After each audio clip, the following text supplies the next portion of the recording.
daerah yang miskin, daerah yang gersang.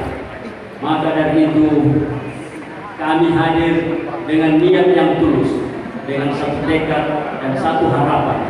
Insya Allah lagu baik istrinya membutaya menjadi foto. Bapak hadirin sekalian yang saya hormati, insya Allah ketika kami berdua diberi amanah oleh masyarakat menjadi foto dan insya Allah diberi Allah Subhanahu wa Ta'ala, maka kami membuat visi dan misi berdasarkan kenyataan yang ada di Kabupaten Jeneponto ini. Insya Allah kami akan tuangkan ke dalam rencana pembangunan jangka menengah daerah 5 tahun ke depan. Adapun visi kami adalah mewujudkan Jeneponto yang berbudaya, inovatif, sejahtera dan agamis. Sedangkan misinya adalah akan disampaikan oleh Bapak Wakil Bupati insya Allah 2018-2020.